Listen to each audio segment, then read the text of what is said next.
परिवाराचे आपले सदस्य असलेले आणि तालुक्यामध्ये एकही पुरस्कार शिल्लक न ठेवलेले, जिल्हा पातळीवर सुद्धा एकही पुरस्कार पटकविण्याचा शिल्लक न ठेवलेले, फक्त त्यांच्या पुरस्काराच्या यादीमध्ये राज्य शासनाचा आदर्श शिक्षक पुरस्कार व्याकट आहे, रिकामा आहे आणि तो त्यांना यावर्षी निश्चितपणाने मिळेल. त्यांचं 2 वेळेस मूल्यमापन झालेलं आहे आदर्श पुरस्कारासाठी, परंतु काही कारणास्तव त्यांना तो पुरस्कार मिळाला नाही.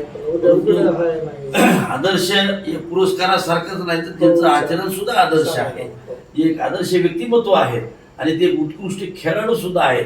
बॅडमिंटनच्या माध्यमातून आजही त्यांच्या या वयामध्ये मला वाटतं 2 वर्ष नोकरी किती राहिली आपली, 4 वर्ष, 54 वर्ष वय असताना सुद्धा 5:30 वाजता ते बॅडमिंटनच्या कोर्टावर तरुणाला लाजवेल अशा जोशमध्ये त्या ठिकाणी ते बॅडमिंटन खेळत असतात. त्या बॅडमिंटनच्या त्यांच्या रोजच्या दैनंदिन खेळाशिवाय त्या खेळाला आणखीन कसं पसरविता येईल ते राज्य पातळीवरच्या, देश पातळीवरच्या, विभागीय पातळीवरच्या विविध बॅडमिंटन स्पर्धा सुद्धा ते स्वतःच्या खिशातून खर्च करून घेतात.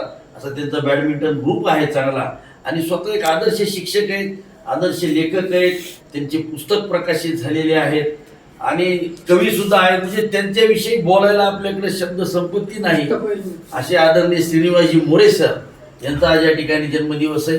आज आमच्या भावटाणा केंद्रावर जर पोस्ट पाहिलं तर भावटाणा केंद्राची आन बान शान श्रीनिवास मोरे अशाच पोस्ट होत्या.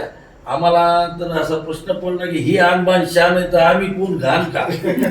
पण लोकांचं म्हणजे मला काय सांगायच्या माध्यमातून की एवढं भरभरून त्यांच्यावर प्रेम आणि विश्वास आहे असे श्रीनिवासजी मोरे सर यांचा या ठिकाणी जन्मदिवस आहे.